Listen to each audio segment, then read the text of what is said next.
hadis yang paling panjang dalam bab ni. Kenapa paling panjang? Sebab dia paling tepi inci. Paling tepi inci menceritakan tentang Rasulullah. Kenapa tepi inci? Sebab yang menceritakan tu memang orang yang mempunyai photographic memory.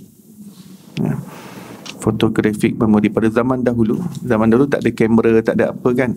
Orang-orang yang memiliki akal seperti photographic memory. Apa itu photographic memory? Orang yang tengok suatu perkara, dia dapat tangkap dengan kuat dalam fikiran. Assalamualaikum warahmatullahi wabarakatuh. Innal hamdalillah, assalatu wassalamu ala Rasulillah Sayyidina Muhammad ibn Abdullah wa alihi wa sahbihi wa man walah, amma ba'd. Subhanaka la ilma lana illa ma 'allamtana innaka antal alimul hakim. Rabbi syrah li sadri wa yassir li amri wahlul 'uqdatam min lisani yafqahu qawli. Allahumma salli ala Sayyidina Muhammad al-Fatih lima ughliq wal khatim lima sabaq nasiril haqqi bil haqq wal hadi ila siratikal mustaqim wa ala alihi haqqa qadrihi wa miqdarihi al-azim. Allahumma anfa'na bima 'allamtana wa 'allimna alladhi ma yanfa'una. Allahumma faqihna fid din wa 'allimna at-ta'wil. Allahumma inna nas'aluka 'ilman nafi'an wa rizqan wasi'a wa na'udzubika min 'ilmin la yanfa' min qalbin la yakhsha'. Allahumma iftah 'alaina futuhal arifin warzuqna fahman nabiyyin wa hifzal mursalin wa imanal muttaqin ya arhamar rahimin. Allahumma nawwir qulubana bi'ilmik wasta'mil abdanana fi ta'atik. Allahumma nawwir qulubana bi nuri ma'rifatik wa tahhir qulubana an ghairik. Allahumma iftah 'alaina fathan qariba fi 'ulumil aqliyati wan naqliyah bi jahi sayyidina maulana Muhammadin khairil bariyah sallallahu alaihi wasallam. Alhamdulillahirabbil alamin. Alhamdulillah, segala puji bagi Allah Subhanahu wa taala, pencipta tujuh petala langit dan tujuh petala bumi dan segala perbendaharaan yang berada di antaranya. Selawat dan salam ke atas Nabi junjungan besar kita, kekasih kita Nabi Muhammad sallallahu alaihi wasallam, dan ke atas ahli keluarga baginda, dan ke atas para sahabatnya, dan ke atas mereka yang mengikuti jalan mereka yang terdahulu dengan cara yang terbaik sehingga hari kiamat. Alhamdulillah. Muslimin muslimat yang dirahmati Allah SWT, syukur kita pada pagi duha yang berbahagia ini, kita dihimpunkan Allah dalam majlis ilmu untuk kita sama-sama menyambung pengajian kitab Syama'il Al-Muhammadiyah karangan Imam Tirmizi yang menceritakan tentang kepribadian Nabi Muhammad sallallahu alaihi wasallam, watak baginda, ciri-ciri baginda, kriteria baginda, sifat-sifat baginda, karakter baginda dan personality baginda sallallahu alaihi wasallam. Mari kita bacakan Ummul Kitab dan hadiahkan kepada pengarang Al-Imam Tirmizi rahimahullah dengan niat mudah-mudahan Allah kurniakan kita keberkatan ilmu, dibukakan kefahaman zahir dan batin, dan dicurahkan ke dalam dada kita seperti mana yang telah dilimpahkan ke dalam dada beliau. Wa ila hadratin Nabiil Mustafa sallallahu alaihi wasallam. Al-Fatihah. A'udzubillahi minasyaitonir rajim. Bismillahirrahmanirrahim. Alhamdulillahirabbil alamin. Arrahmanirrahim. Maliki yaumiddin. Iyyaka na'budu wa iyyaka nasta'in. اهدنا الصراط المستقيم صراط الذين أنعمت عليهم غير المغضوب عليهم ولا الضالين آمين. Saya difahamkan ada jemaah yang terjejas disebabkan ujian banjir ini. Kita mendoakan mudah-mudahan Allah Ta'ala pemudahkan segala urusan mereka. Allah Ta'ala kurniakan ketabahan dalam jiwa mereka. Allah kurniakan kelapangan dan kemudahan kepada mereka, hati yang tenang, hati yang reda, hati yang yakin, hati yang syukur, hati yang sabar, hati yang pasrah dan berserah kepada ketentuan dan ketetapan Allah Subhanahu wa Ta'ala, dengan hati yang dipenuhi dengan rasa sangka baik kepada Allah Subhanahu wa Ta'ala, sentiasa bersikap positif dengan apa yang didatangkan oleh Allah Subhanahu wa Ta'ala, sehingga mereka memandang ujian ini merupakan hadiah yang besar daripada Allah untuk meninggikan darjat mereka, meningkatkan martabat mereka di sisi Allah, membesarkan pahala mereka dan mengagungkan ganjaran mereka bagi mengumpul bekalan menuju hari esok, dan mudah-mudahan Allah mengampunkan dosa-dosa mereka, memaafkan segala kesalahan dan kesilapan mereka. Amin ya rabbal alamin.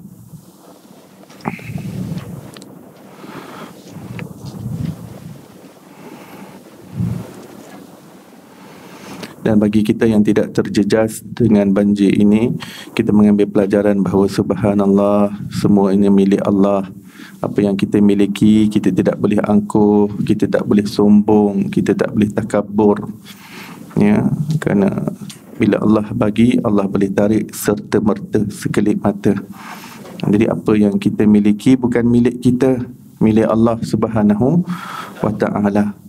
Jadi dalam keadaan kita terjejas, dalam keadaan walaupun kita tidak terjejas, tapi kita muhasabah, ya Allah, apa yang aku miliki ini, kalau Allah nak tarik, walaupun aku duduk rumah yang tak banjir pun, kalau Allah nak tarik, tetap boleh tarik. Ya.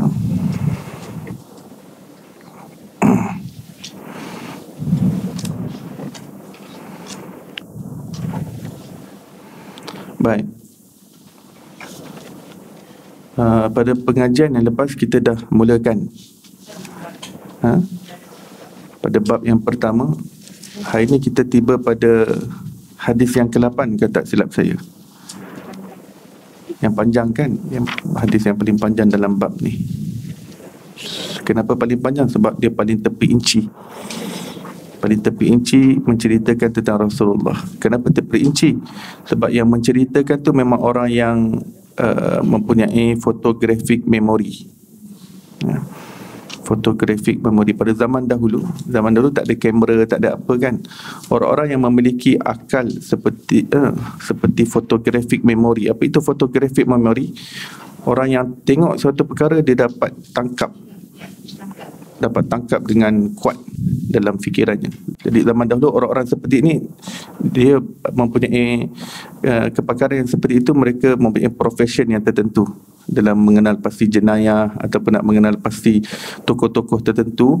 Apabila mereka dihantar delegasi keluar, orang luar kata, bagaimana bentuk raja kamu, katakan.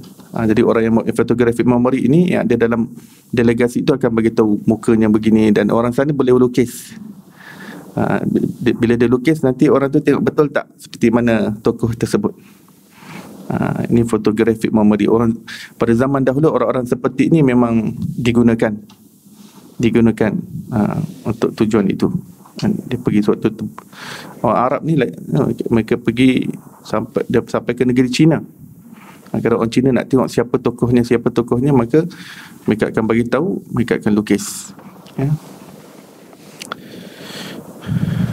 Dan salah seorang yang mempunyai kepakaran tersebut pada zaman Rasulullah adalah anak tiri Nabi SAW sendiri. Anak tiri Rasulullah sendiri. Ya, namanya Abu Halah. Ibnu Abi Halah namanya. Ibnu Abi Halah. Beliau anak kepada Siti Khadijah daripada suami yang sebelumnya. Suami yang sebelumnya meninggal. Suami Siti Khadijah yang sebelumnya meninggal, barulah beliau menikahi Rasulullah sallallahu alaihi wasallam. Tapi daripada suami lama itu ada anak. Suami lama tu namanya Abu Halah. Jadi anaknya ini nama Ibnu Abi Halah. Nama dia Abu Abdillah. Digelar sebagai Abu Abdillah.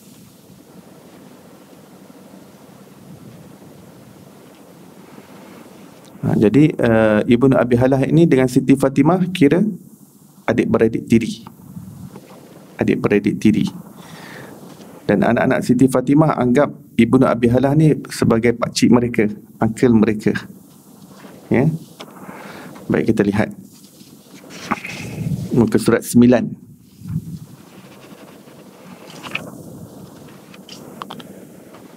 Dan kita akan lihat bagaimana beliau meriwayatkan berdasarkan photographic memory beliau. Ya.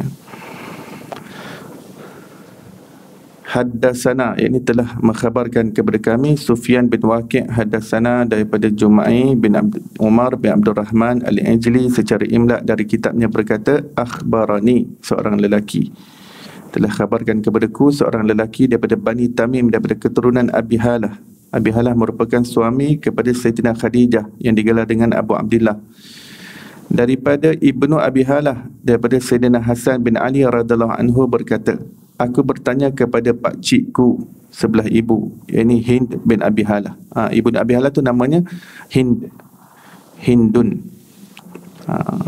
Orang zaman dahulu Hindun ni unisex, boleh guna untuk lelaki, boleh guna untuk perempuan, ya. Yang ni Hindun bin Abi Halah. Hindun kat sini bukan perempuan, lelaki.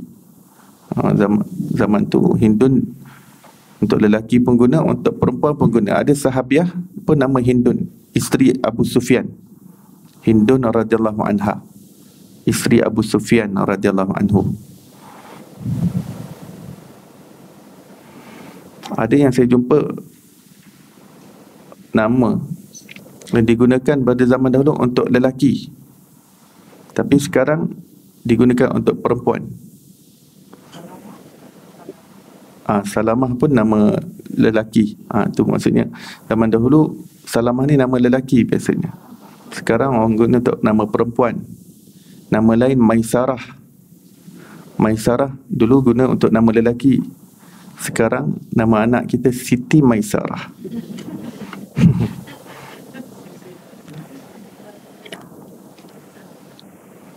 Jadi yang bersama Rasulullah kan, dalam perniagaan Siti Khadijah kan, waktu Nabi SAW berniaga ke Syam, siapa namanya? Ada seorang yang bersama Rasulullah membawa perniagaan Siti Khadijah ke Syam ni sebelum bernikah. Namanya Maisarah. Maisarah ni pembantu Siti Khadijah, lelaki. Jangan kita fikir, Rasulullah pergi dengan Maisarah. Sudah. Lelaki tu, Maisarah tu. Baik. Hindun bin Abi Halah ni yang mempunyai photographic memory, dipanggil Al-Wasaf dalam bahasa Arab. Al-Wasaf maksudnya orang yang kuat dalam mensifati sesuatu perkara, kerana kuat memori dia. Jadi yang datang kepadanya ni cucu Rasulullah bernama Sayyidina Hasan. Sayyidina Hasan bila dah tumbuh membesar, beliau jumpa dengan pakcik dia, nak refresh tentang Rasulullah sallallahu alaihi wasallam. Sebab ketika Rasulullah wafat, Sayyidina Hasan berumur 6 tahun. Jadi 6 tahun ni tak berapa nak tangkap sangat tentang Rasulullah sallallahu alaihi wasallam. Masih kecil lagi, 6 tahun. Adiknya Sayyidina Husain umur 5 tahun ketika baginda wafat. Jadi tak banyak yang mereka dapat capture kehidupan mereka mengenai Rasulullah. Jadi mereka apabila menginjak dewasa, Sayyidina Hasan berjumpa dengan pakciknya kan, untuk nak refresh balik. Maksudnya nak belajar Syama'il maksudnya. Macam mana hari ni kita belajar Syama'il, Sayyidina Hasan sendiri nak belajar Syama'il daripada pakciknya, sebab pakciknya sudah dewasa dan lebih tangkap berkenaan dengan diri Rasulullah, personality Rasulullah sallallahu alaihi wasallam.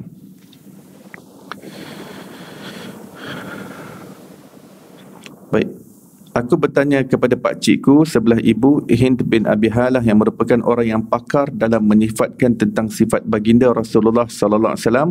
Aku berharap bahawa beliau akan menyifatkan kepadaku yang boleh aku bergantung dengannya. Bergantung sini berpaut, supaya hatiku berpaut lebih kuat dengan Rasulullah sallallahu alaihi wasallam. Ya. Sebab semakin jelas sifat-sifat baginda, semakin kuat pautan dengan baginda. Jadi cucu baginda sendiri nak kuatkan pautan dengan baginda sallallahu alaihi wasallam melalui mendengar penceritaan sifat-sifat baginda, penceritaan syama'il baginda sallallahu alaihi wasallam. Ya, boleh aku bergantung dengannya melalui sifat-sifat baginda SAW yang beliau ceritakan kepadaku. Maka beliau berkata, di sini bermulanya penceritaan Hindun bin Abi Halah mengenai baginda Nabi sallallahu alaihi wasallam. Baginda Rasulullah sallallahu alaihi wasallam merupakan seorang yang bertubuh besar. Bertubuh besar maksudnya sasa, ya. Agung dan mulia, yakni berjiwa besar dan berwibawa. Badan baginda ni badan yang sasa, badan yang sasa dan bidang.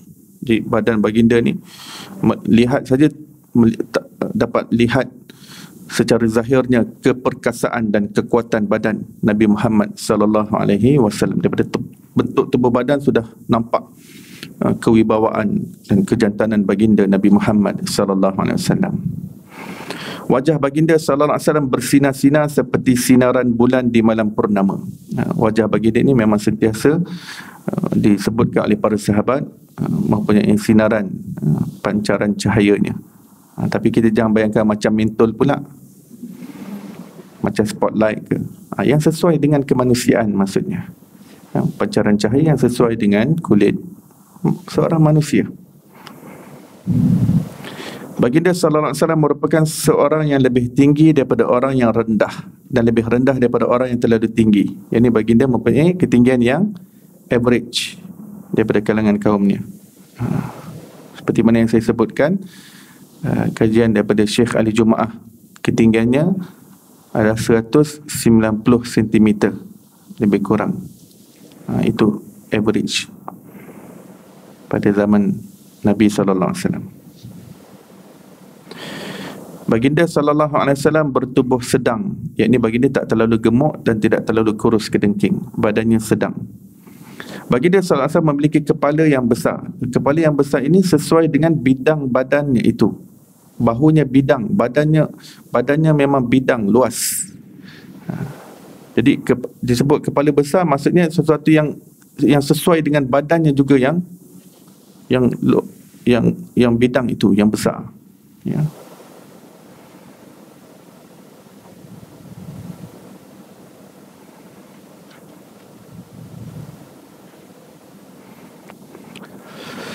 Rambutnya bergelombang, maksudnya ikal mayang. Ya. Rambut baginda SAW ini tidak terlalu lurus kaku dan tidak terlalu kerinting bergulung, tetapi di pertengahannya, iaitu berombak. Ya. Dia ikal mayang, beralun, maksudnya beralun. Dia tidak kerinting, tidak terlalu lurus, tapi beralun. Apabila baginda SAW menyikat rambutnya, maka baginda SAW akan membelah rambutnya menjadi dua. Ini rambut disikat belah tengah. Jika tidak, jika tidak menyikat, maka baginda SAW akan membiarkan hujung rambutnya menutupi daun telinga. Dibiarkan menghurai ke belakang sampai menutup telinganya. Ya.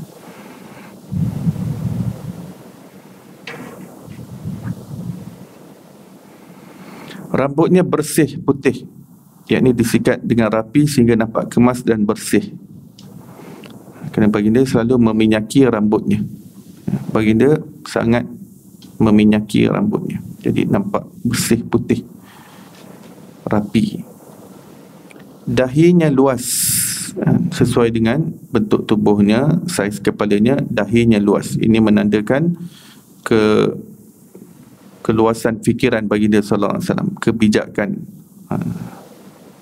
Nabi SAW. Dahi yang luas menunjukkan mempunyai kadar saiz otak yang luas. Kadar saiz otak yang luas mempunyai pemikiran yang luas. Kalau tak percaya, tengok Google. Saya dah tengok dah. Saintis kata memang jendul yang luas ni dia berkait dengan pemikiran, kebijakan, ya, secara umumnya. Kalau ada pengecualian, adalah pengecualian, tetapi kebiasaannya orang yang berkepala luas ni fikiran dia luas. Dahinya luas, keningnya nipis halus, cantik kening Nabi SAW, dan lebat sebenarnya. Kening nipis halus tapi lebat, ya. Dalam hadis yang lain menyebutkan lebat. Nipis ni maksudnya dia tak terlalu tebal macam ni, dia nipis, halus.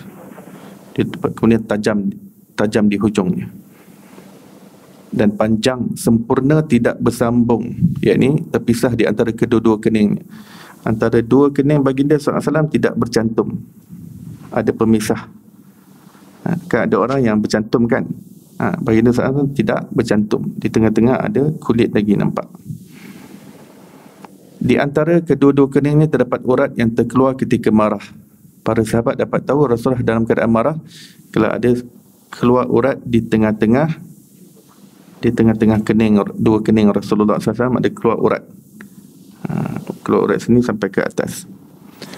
Kalau baginda tak bersuara pun, para sahabat dapat mengetahui yang baginda dalam keadaan marah dengan sesuatu perkara. Ada sesuatu yang tidak disenangi oleh Rasulullah SAW, urat itu akan naik.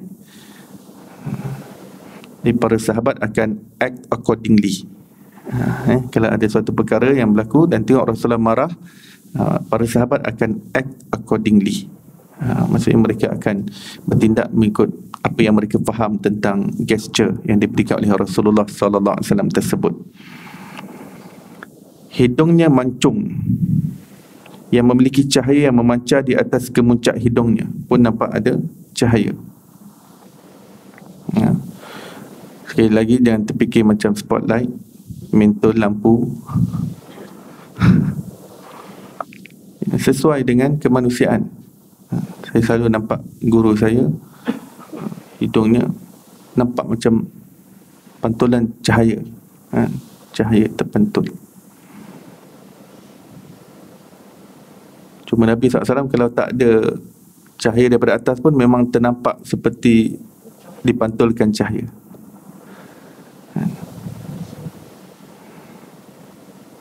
Mula-mula saya belajar hadis ni pun saya tak faham ni, cahaya di hidung. Kemudian salah seorang guru saya ni yang mengajar tajwid, riwayat hafz Al-Quran, saya tengok sekali bercahaya. Memang agaknya pantulan mana, wajahnya putih bersih, dan nampak pantulan, nampak bercahaya hidungnya. Kan saya faham, ya. Sehingga sesiapa yang tidak mengamatinya dengan teliti akan menyangka bahawa puncak hidungnya lebih mancung kerana melihat cahaya sahaja. Sebab cahaya itu kelihatan di hidungnya. Jadi seorang yang tak mengamati dengan betul, tak dapat nak agak macam mana figure sebenar hidung tersebut, sebab cahaya itu.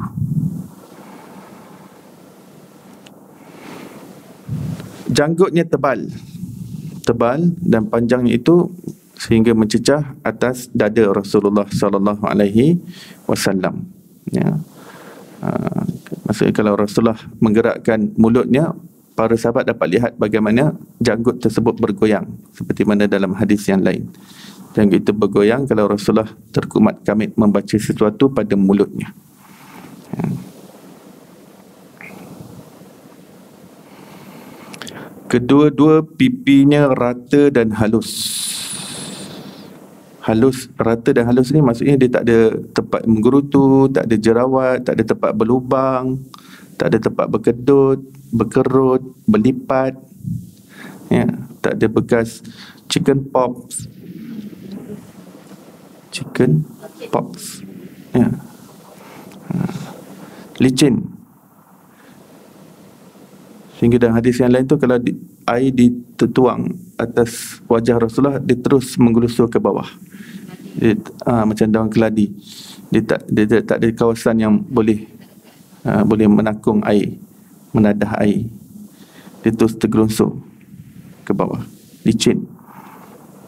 Flawless. Bahasa moden, flawless wajah Rasulullah tu.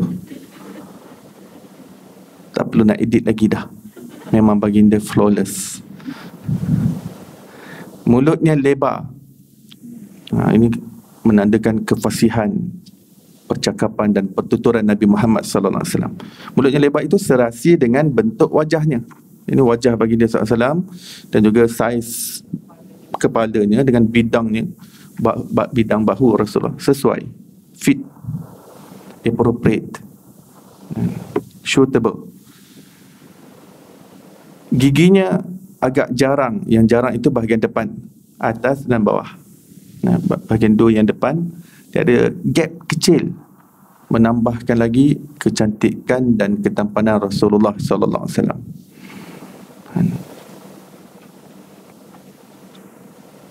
Dan di sisi orang Arab, memang orang yang memiliki gigi yang jarang depan dipandang sebagai suatu tanda kecantikan.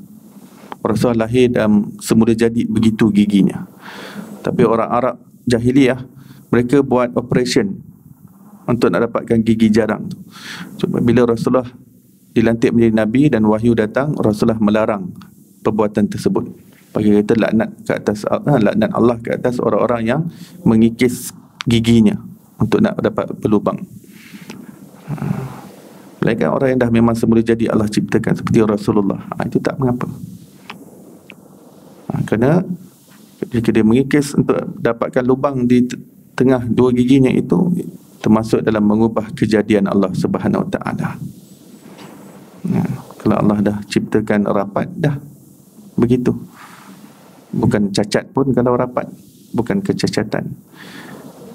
Kalau kecacatan itu kalau herot-berot giginya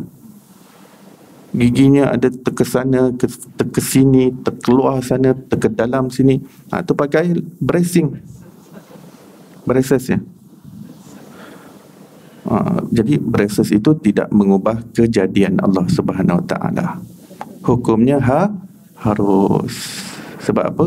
Sebab nak betulkan balik tempat yang asal kejadian. Biasa kejadian sempurna kan. Tapi jika dilahirkan dalam keadaan herot-berot, ulama mengatakan tidak mengapa untuk pakai braces ataupun bracing.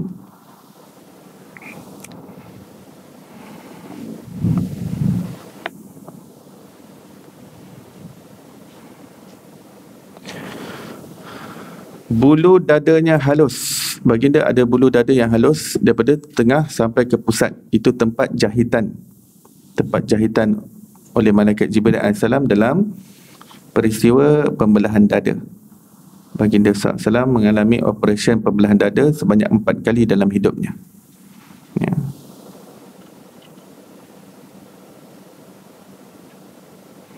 Jadi di tempat jahitan tersebut, bila sebut jahit, kita jangan bayangkan malaikat Jibril bawa jarum jahit. Jibril ni ciptaan cahaya. Tu cukup dengan jarinya, dah terkatup. Ya. Zaman sekarang orang operation guna cahaya. Kanser guna laser cahaya. Malaikat Jibril lebih hebat daripada laser tu lagi. Baginda malaikat Jibril daripada ciptaan cahaya yang berunsur nur yang tinggi, lebih hebat daripada laser. Ya, cukup tangannya begitu saja lalukan tempat yang terbelah tersebut. Dibelah itu dikeluarkan jantung Rasulullah, dikeluarkan jantung untuk dibasuh di dalam air Zam-Zam. Sebab tu saya tekankan sejak pengajian yang lepas bahawa apa saja ajaran yang dibawa oleh Rasulullah sallallahu alaihi wasallam, ianya dialami secara real oleh Rasulullah sallallahu alaihi wasallam. Ianya menjadi pengalaman peribadi Nabi SAW, ataupun ia menjadi identiti dan jati diri Nabi sallallahu alaihi wasallam itu sendiri. Contohnya Rasulullah mengajarkan kita untuk tazkiyatun nafs, menyucikan hati. Penyucian hati itu berlaku secara real pada Rasulullah sallallahu alaihi wasallam. Dia bukan sekadar baginda ajar sucikanlah hati. Tak, memang baginda secara physically and bodily. And operation has been done by Jibril alaihissalam to Prophet Muhammad, peace be upon him. Berlaku secara real. Sucikan hati 4 kali. Ketika kanak-kanak, ketika remaja, ketika dewasa dan ketika tua. Fasa-fasa umur baginda sallallahu alaihi wasallam itu.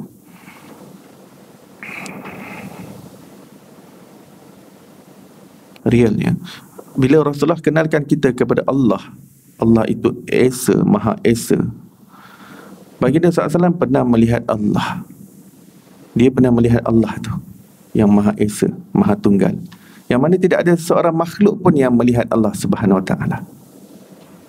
Tidak ada. Malaikat Jibril AS sendiri tidak pernah melihat Allah. Sampai Sidratul Muntaha saja dia boleh temankan Rasulullah SAW. Malaikat Jibril sendiri tidak pernah melihat Allah. Dan Nabi-Nabi dan Rasul-Rasul yang lain pun tidak pernah melihat Allah. Ini kan lagi kita semua. Nabi Musa yang kalimullah, yang boleh bercakap direct dengan Allah, adakah dia pernah melihat Allah?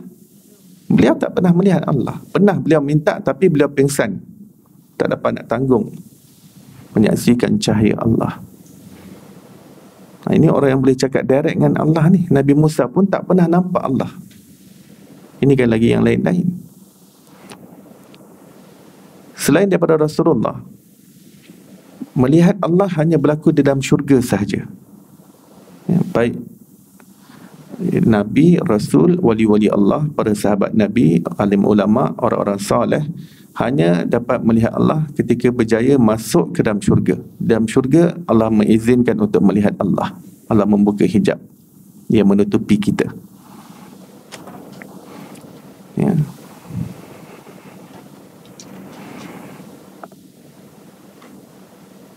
Dan malaikat sendiri tidak diperuntukkan syurga baginya, maka malaikat pun tidak dapat melihat Allah Subhanahu Wa Taala. Ini untuk orang yang berjaya daripada kalangan hamba-hamba Allah yang jadi manusia di dunia ni, yang alami ujian di dunia ni, dan dia bertahan dengan keimanan dia sehingga di hari akhirat dia berjaya masuk ke dalam syurga. Dan setinggi-tinggi nikmat di dalam syurga adalah melihat Allah Subhanahu Wa Taala. Allah simpan itu sebagai yang teristimewa. Ya. Di padang mahsyar pun ketika perhisaban kita tak dapat melihat Allah. Ketika perhisaban satu-satunya makhluk yang dapat melihat Allah hanya Nabi SAW. Kerana beliau pemilik maqam mahmud dan menjadi wasilah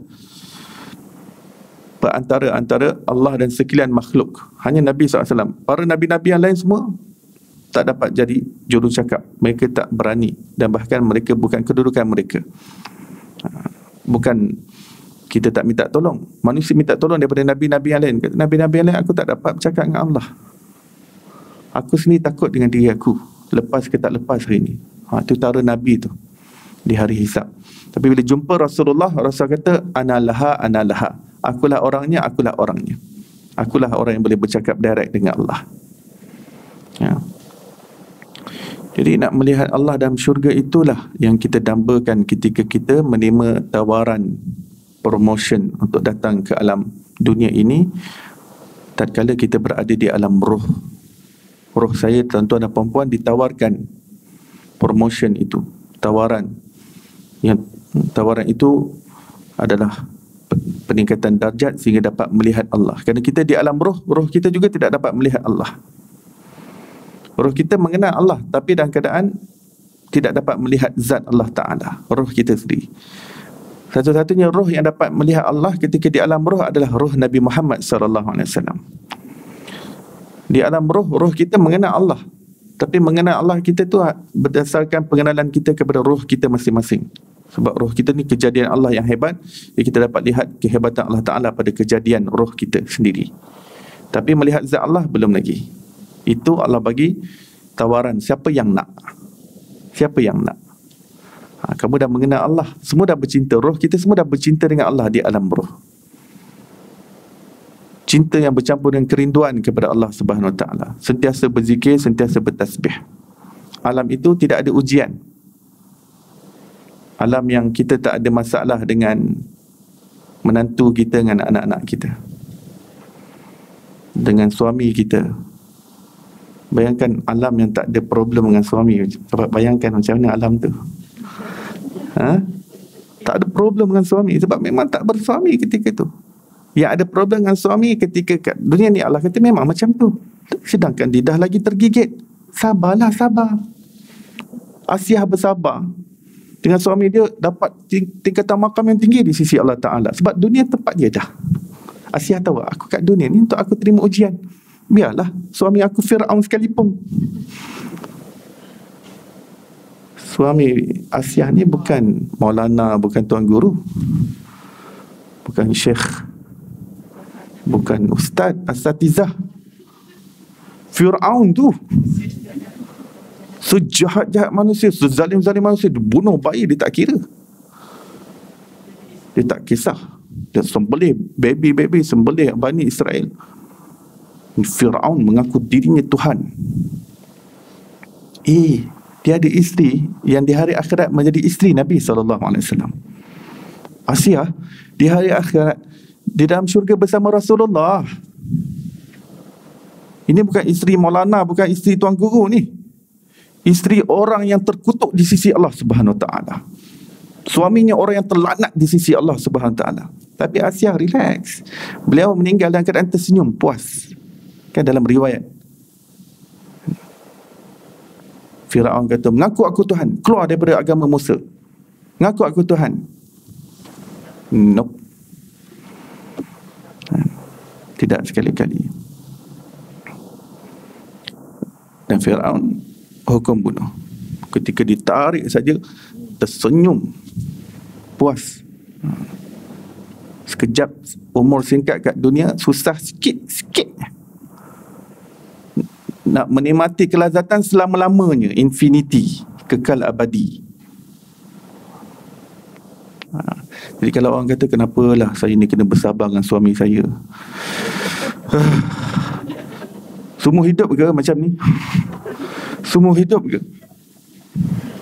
Saya nak kena bersabar dengan suami, saya nak kena bersabar dengan isteri, saya nak kena bersabar dengan menantu seorang ni. Innalillahi wa inna ilaihi raji'un. Orang kata jangan kahwin dengan dia, tengok dah problem dengan anak kita. Allah kata, aku ada ciptakan alam sebelum ni memang tak ada ujian. Kalau kamu petikaikan kenapa alam ni ada ujian, ada nafsu, ada syahwat, terperosok dalam maksiat, dosa, ada syaitan datang goda, dunia datang menggoda, nafsu datang menggoda. Allah kata, aku pernah ciptakan alam roh yang semua tu tak ada. Aku dah memang buktikan aku berkuasa untuk mencipta alam yang sedemikian. Tapi kamu yang terima tawaran, kamu yang nak peningkatan darjat, kamu yang nak melihat aku. Ini tempatnya untuk kamu bermujahadah. Di sini tempat kamu ditimpa dengan ujian, dilanda dengan cubaan dan dugaan. Di sini tempat kamu hadapi pancaroba dan onak duri kehidupan untuk sampai pada aku, untuk melihatku.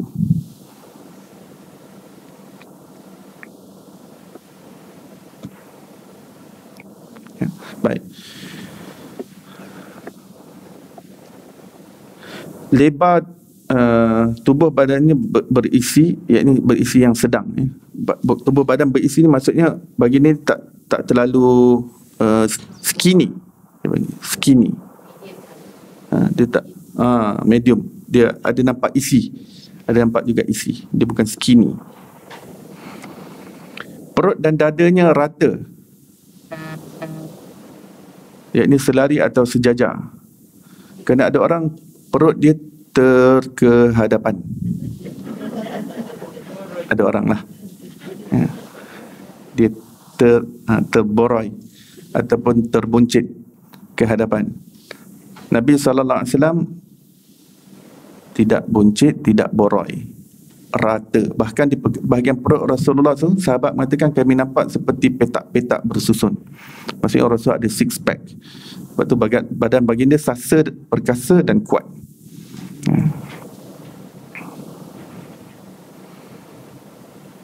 Jauh di antara kedua-dua bahunya, di sini masih bidang, jauh masih bidang. Yang baginda mempunyai, lelaki apabila bahunya bidang, nampak kewibawaan dia, nampak wibawa. Besar tulang sendinya, ini menandakan kekuatan Rasulullah. Sendi-sendi Rasulullah, siku, ya, ada sendi-sendi lutut, dan di kawasan jari jemari ni ada sendi-sendi. Ini semua besar-besar, nampak besar. Ini menandakan kekuatan Rasulullah sallallahu alaihi wasallam.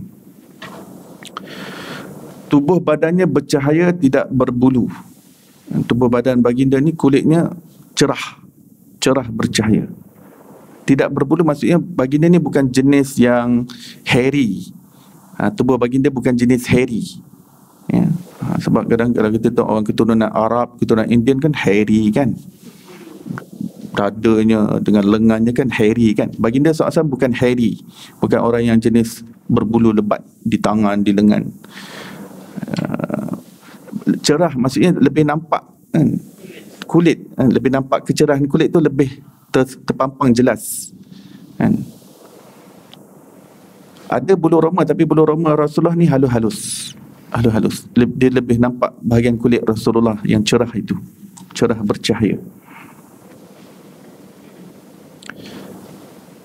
Terdapat bulu-bulu halus dari dada sampai pusat seperti satu garisan. Ini saya kata tadi tempat pembelahan dada Rasulullah. Kedua-dua dada dan perutnya tidak berbulu selain tempat yang disebutkan tadi, yakni dari dada ke pusat. Dari bahagian perut tak ada bulu, bahagian dada tak ada bulu, hanya daripada tengah-tengah je ada garisan halus sampai ke pusat. Terdapat bulu-bulu halus pada hasta, iaitu siku ke hujung jari. Daripada sini ke sini, di hasta, dipanggil hasta. Ada, dia tak hairy, dia bulu-bulu halus, bulu roma yang halus. Panjang pergelangan tangannya, pergelangan tangan ni, pergelangan tangan ya. Panjang, maksudnya tunjukkan kekuatan baginda. Tebal berisi kedua-dua telapak tangan dan kedua-dua telapak kakinya. Nah, yang ni pun bukan skinny. Tapak tangan baginda ni terasa ada isi.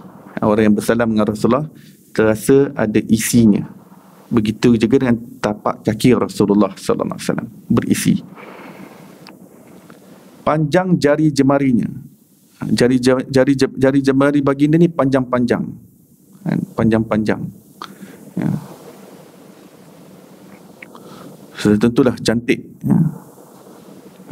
Lelaki yang berwibawa seperti ini dan jari jemari yang panjang, sudah tentu kalau baginda menerangkan sesuatu menggunakan jari jemari, pasti dia akan lebih memukau orang yang mendengar kerana jarinya panjang. Ya. Boleh jadi kalau kita tengok jari jemarinya, kita tertawan tengok jari jemarinya. Sebab jari jemari ni saja boleh memukau jiwa manusia.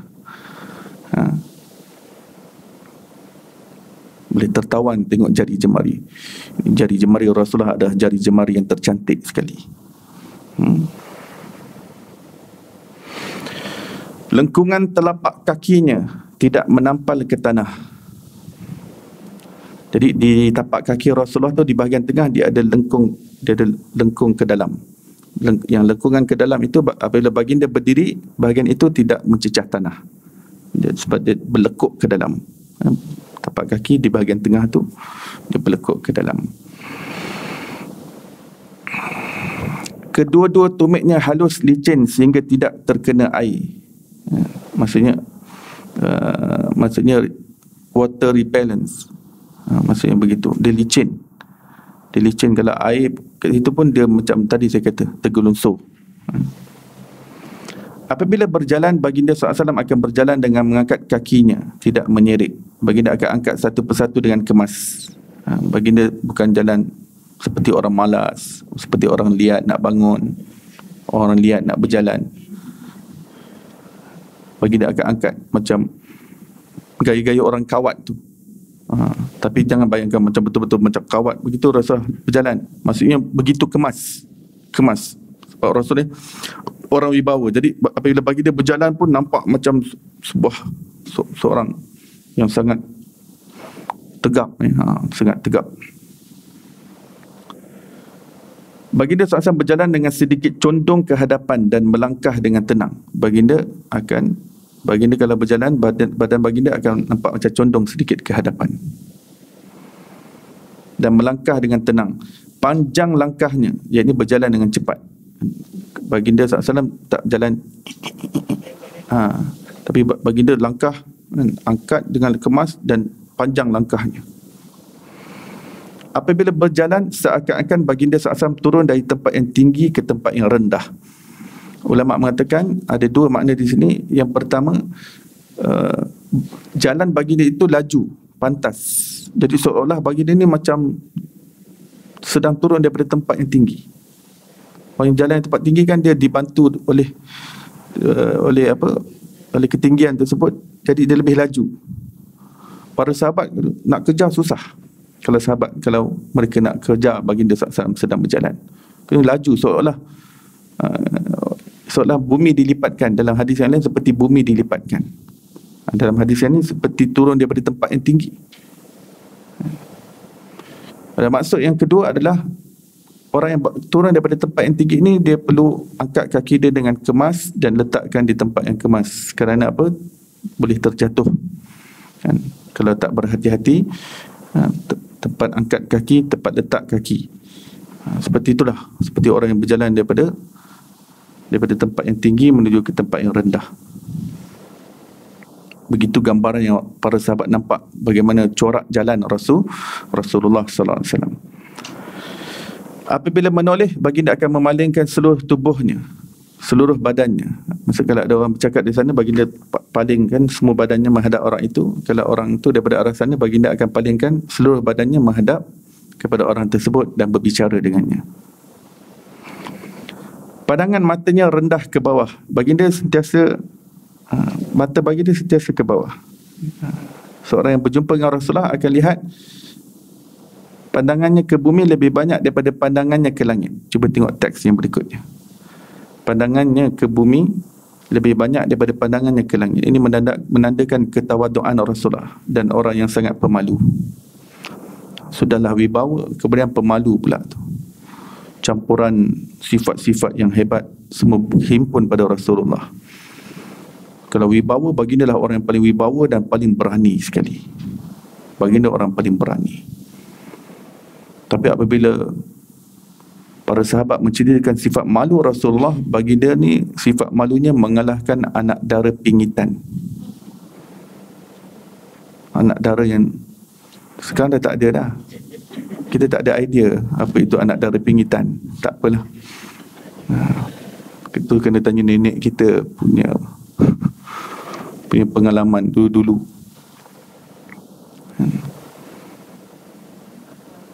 Kita sekolah British, mana kenal anak dara pingitan. Sekolah Inggeris.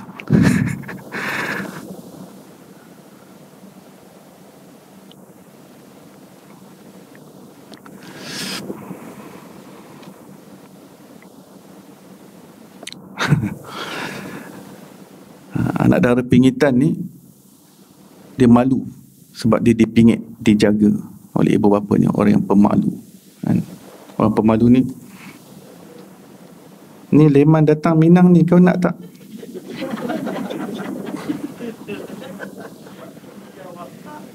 Tu pingitan. Mak dia pun kata, tu senyap tu tanda nak lah tu. Rasulullah lebih malu daripada itu lagi, pemalunya Rasulullah tu. Ini bukan saja diakui oleh sahabat, para isteri Rasulullah sendiri. Maksudnya ini bukan lakonan. Sifat pemalu Rasulullah bukan lakonan. Para isteri pun mengakui sifat malu Rasulullah SAW itu. Ya. Maksudnya kalau isteri sendiri mengaku, kita dapat bayangkan ini real bagi dia seorang yang pemalu.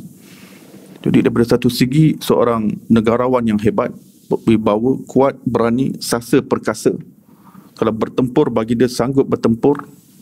Kalau ada berlaku, dengar-dengar ada orang mencuri kat kota Madinah malam-malam, baginda sendiri yang akan pacu kuda untuk cari.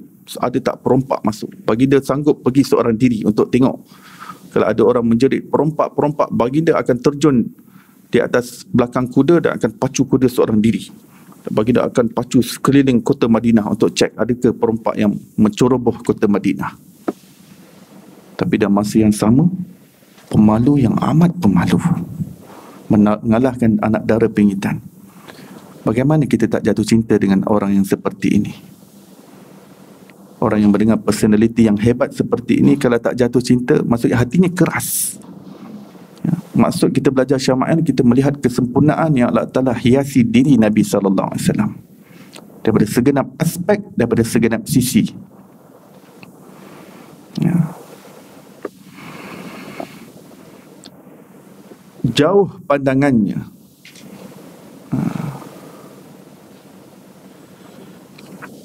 Jauh pandangannya, saya nak tahu bahasa Arabnya.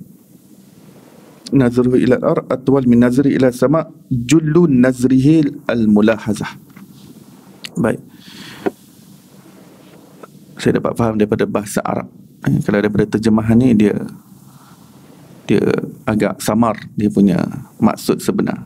Tapi saya dapat baca bahasa Arab ni, jullu nazarihi al-mulahazah. Okey. Maksudnya baginda duduk begini. Kebanyakan pandangan baginda ketika baginda bersama dengan para sahabat, baginda akan banyak duduk begini. Dan mata baginda akan mulahazah, akan melihat begini.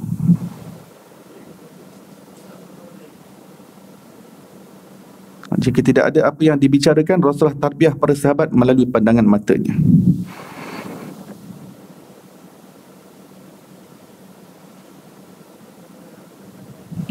basah. Begini. Maksudnya kepala baginda tetap, mata baginda akan keliling melihat para sahabatnya.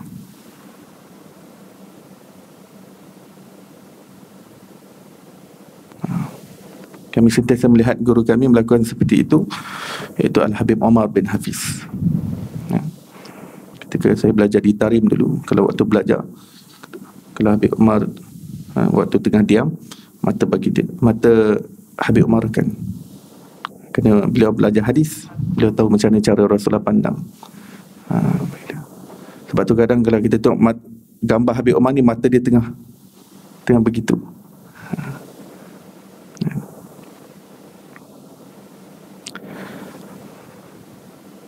Semoga Allah sampaikan kita ke bumi Tarim, insya-Allah.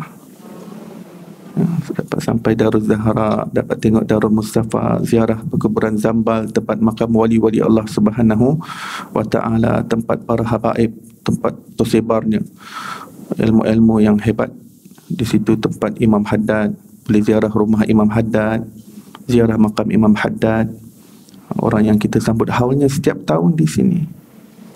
Di sana kita dapat lebih tepi inci, dapat lebih dekat real. Tempat rumah Imam Haddad masih dijaga sampai sekarang. Kita boleh masuk tempat beliau tidur.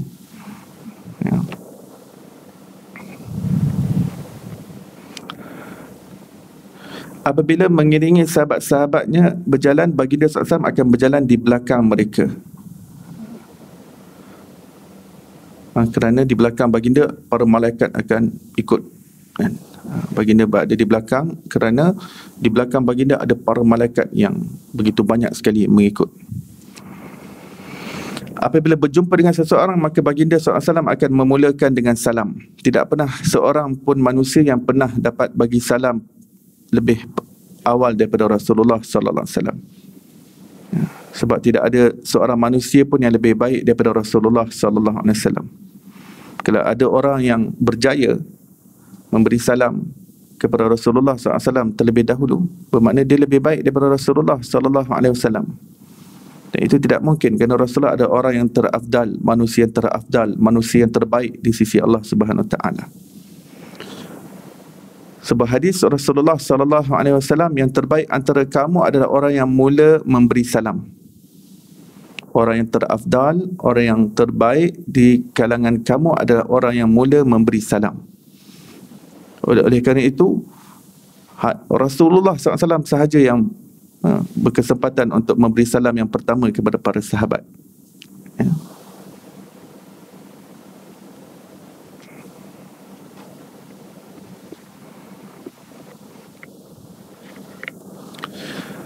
Selesai hadis itu, hadis yang berikutnya, hadis yang ke-9, Haddasana. Haddasana ni dalam ilmu hadis, maksudnya dia telah meriwayatkan kepada kami. Kemudian dia sebutkan gurunya. Kemudian daripada dia, siapa yang meriwayatkan, daripada siapa dia siapa sampai kepada Rasulullah. Itu disebut Haddasana. Kadang-kadang dia sebut akhbarana, ataupun akhbarani, ataupun haddasani. Ini istilah dalam ilmu hadis. Istilah yang bermaksud telah khabarkan kepada kami, ataupun maksudnya telah memberitahu kepada kami, telah meriwayatkan kepada kami. Itu istilah dalam bahasa, dalam hadis. Haddasana Abu Musa Muhammad bin Musanna, haddasana Muhammad bin Ja'far. Maksudnya Muhammad bin Ja'far ni guru kepada Abu Musa Muhammad bin Musanna. Haddasana Syu'bah, maksudnya Syu'bah ni guru kepada Muhammad bin Ja'far.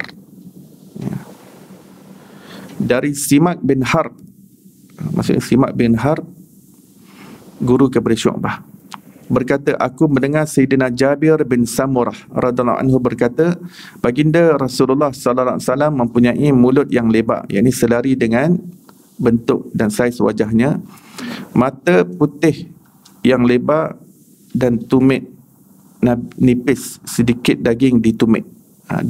Walaupun kita kata tadi berisi tapak kaki Rasulullah, tapi di bahagian tumit tu ada sedikit, ada nipis, bahagian di situ nipis.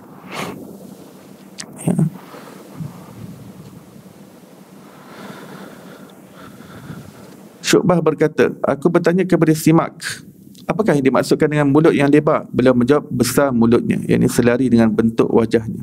Aku bertanya lagi, apakah yang dimaksudkan dengan mata yang lebar? Beliau menjawab, panjang belahan matanya. Aku bertanya lagi, apakah yang dimaksudkan dengan tumit nipis? Beliau menjawab, sedikit daging di tumitnya. Mata yang lebar maksudnya mata Rasulullah ni indah ya. Mata Rasulullah ni dia agak besar. Dia taklah sipit. Dia agak besar, indah dan melebar. Melebar. Itu maksudnya belahan mata yang lebar. Maksudnya indahlah, tampan, sekacak-kacak manusia, secantik-cantik manusia. Seluruh kecantikan dunia ini Allah berikan kepada Nabi Muhammad sallallahu alaihi wasallam.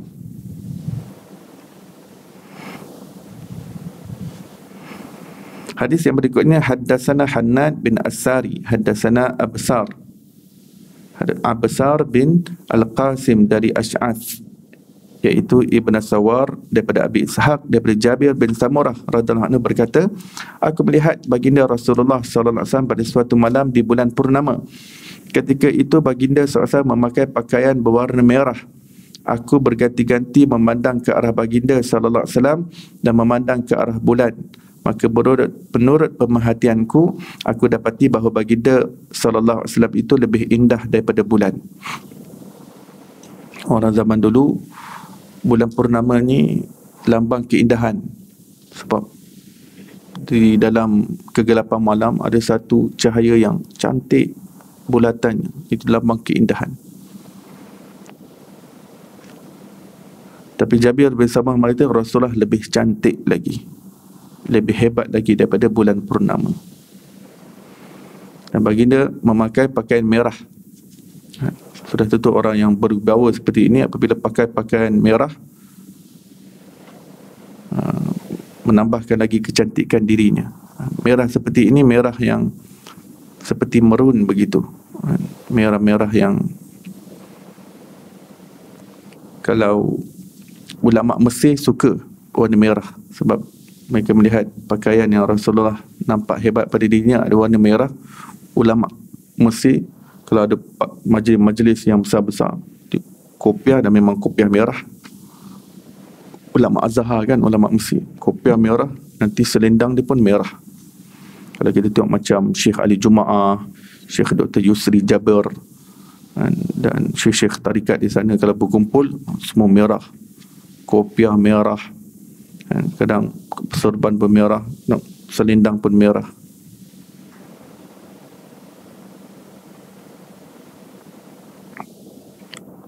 So, ada tak gambar? Cuma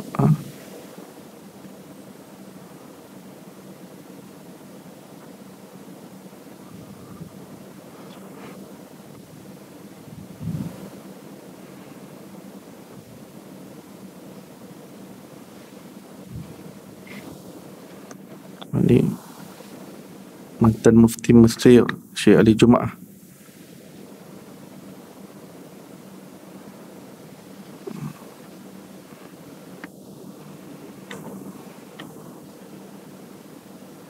Tapi nanti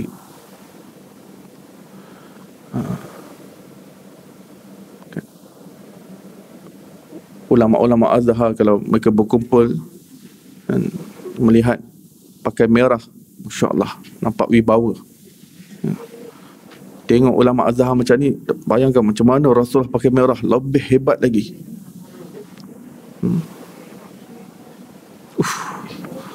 So, itu Syekh Ali Juma'ah ni pun keturunan Rasulullah. Syekh Ali Juma'ah ni keturunan Rasulullah. Bila beliau pakai merah ni, nampak kaliber beliau, wibawa beliau. Kopiah pun merah. Nampak. Hadis yang berikutnya, haddatsana Sufyan bin Waqi', haddatsana Humaid bin Abdul Rahman Ra'aisi daripada Zuhair daripada Abi Ishaq. Berkata seorang lelaki bertanya kepada Al-Bara' bin Azib radhiyallahu anhu, adakah wajah baginda SAW itu bagaikan pedang? Al-Bara' menjawab, tidak, bahkan wajah baginda itu bagaikan bulan. Maksudnya daripada segi cahayanya. Pedang ni sifatnya menggambarkan tajam, tapi bulan ni meredup.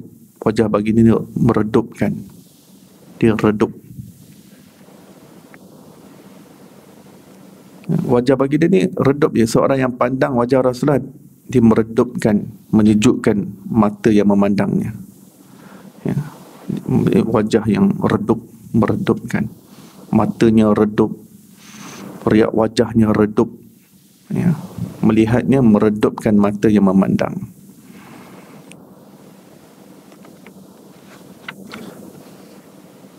Hadis yang berikutnya, hadatsana Abu Daud Masahifi Sulaiman bin Salam, hadatsana An-Nadar bin Shumail daripada Salih bin Abi Akhdar, daripada Ibnu Syihab, daripada Abi Salamah, daripada Abu Hurairah radhiyallahu anhu berkata, baginda Rasulullah SAW berkulit putih,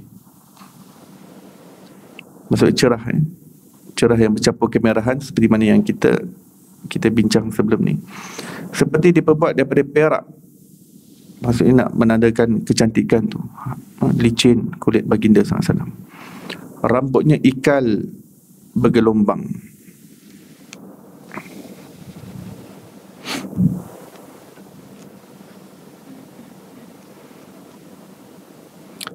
Hadis yang berikutnya, hadatsana Qutaibah bin Sa'id berkata, akhbarani Lais bin Sa'di daripada Abi Zubair daripada Jabir bin Abdullah radhiyallahu anhu, sesungguhnya baginda Rasulullah SAW bersabda, telah diperlihatkan kepadaku para nabi. Apabila diperlihatkan Nabi Musa AS adalah seperti seorang lelaki daripada kabilah Syanu'ah, iaitu kabilah dari Yaman. Aku melihat Nabi Isa bin Maryam dengan orang yang pernah aku lihat adalah mirip wajah Urwah bin Mas'ud As-Saqafi, iaitu nama seorang sahabat Nabi. Ada seorang sahabat Nabi, wajahnya seperti Nabi Isa. Dan aku melihat Nabi Ibrahim AS dengan orang yang mirip dengan wajahnya, yang pernah aku lihat adalah kawan kamu ini, iaitu diri baginda SAW sendiri. Nabi Ibrahim tu wajahnya seperti sahabatmu ini, iaitu diri Nabi SAW tu. Sebab Rasul ni kan cicit keturunan daripada Nabi Ibrahim. Genetik tu turun, dan wajah Nabi Ibrahim ni mirip wajah Nabi Muhammad SAW. Hanya saja Nabi Muhammad lebih tampan, lebih kacak. Tapi meh-meh tu ada. Meh-meh. Hiras. Aku melihat Sayyidina Jibril AS dengan orang yang pernah aku lihat adalah mirip Dihyah. Yang ini kalau Jibril AS menjelma menjadi lelaki. Kalau menjelma menjadi lelaki, wajahnya mirip seorang sahabat yang tampan bernama Dihyah Al-Kalbi, nama seorang sahabat Nabi. Dihyah ni dijuluk dikenali sebagai seorang yang tampan. Tapi Rasulullah lebih tampan. Rasulullah ni lebih tampan daripada Nabi Yusuf lagi. Tak ada siapa yang dapat mengalahkan ketampanan Nabi SAW.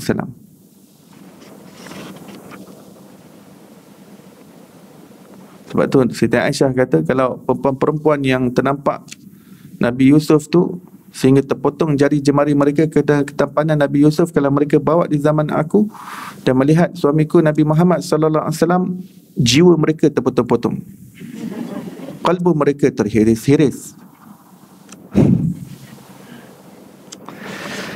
Hadis yang berikutnya, hadatsana Sufyan bin Waqi' dan diriwayatkan pula oleh Muhammad bin Bashar, makna yang semuanya membawa makna yang sama. Mereka berdua berkata, akhbarana Yazid bin Harun daripada Sa'id Al-Jurairi radhiyallahu anhu berkata, aku mendengar Abu Tufail berkata. Abu Tufail sahabat Nabi yang paling akhir sekali meninggal, paling akhir sekali. Ketika beliau hidup tak ada siapa sahabat lain. Aku telah melihat baginda Rasulullah sallallahu alaihi wasallam, kini tiada seorang pun yang pernah melihat baginda sallallahu alaihi wasallam di permukaan bumi ini selain aku. Dan semua sahabat dah meninggal, tinggal dia seorang je. Umur pula panjang, 100 lebih. Umur 100 lebih. Sa'id Al-Jurairi berkata, terangkan sifat-sifat baginda Rasulullah SAW kepadaku. Beliau menjawab, baginda SAW berkulit putih, tampan dan badan yang sedang. Hadis yang terakhir dalam bab ini, hadatsana Abdullah bin Abdul Rahman, hadatsana Ibrahim bin Munzir Al-Hizami, hadatsana Abdul Aziz bin Abi Sabit Az-Zuhri, hadatsani Ismail ibn Ibrahim anak saudaraku Musa bin Uqbah daripada Musa bin Uqbah daripada Quraib daripada Sayyidina Ibnu Abbas radhiyallahu anhu berkata, baginda Rasulullah sallallahu alaihi wasallam mempunyai gigi seri yang renggang. Gigi seri tu yang saya kata gigi depan, dia ada renggang, gap halus sikit. Apabila baginda SAW bercakap, terlihat seperti cahaya memancar yang keluar di antara kedua-dua gigi serinya itu. Macam ada pantulan cahaya daripada dalam, kan?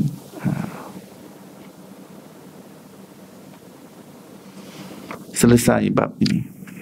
InsyaAllah pada pengajian yang akan datang kita akan sambung bab yang baru, iaitu yang menceritakan tentang khatamun nubuwah, iaitu mohor kenabian yang ada pada badan Rasulullah sallallahu alaihi wasallam. Macam mana ada mohor kenabian pada tubuh badan Rasulullah sallallahu alaihi wasallam? Ada seal of the prophet tu ada pada tubuh badan Rasulullah. Itu kita bincang hadis-hadisnya pada bab yang akan datang. Ini ilmu hadis yang kita lihat ada sanad perawi-perawi ni. Dan kelebihan ilmu dan Islam ni antara saya, contohnya tadi hadis yang terakhir tadi, hadatsana Abdullah bin Abdul Rahman. Abdullah bin Abdul Rahman ni adalah guru kepada Imam Tirmizi. Imam Tirmizi ni gurunya, beliau banyak guru. Antara yang beliau dengar hadis ini adalah Abdullah bin Abdul Rahman yang menjadi gurunya. Jadi daripada saya sampai ke Imam Tirmizi, semua direkodkan. Saya dengar daripada siapa hadis ni, guru saya dengar daripada siapa sampai daripada Imam Tirmizi. Imam Tirmizi dengar daripada siapa sampai kepada para sahabat tadi.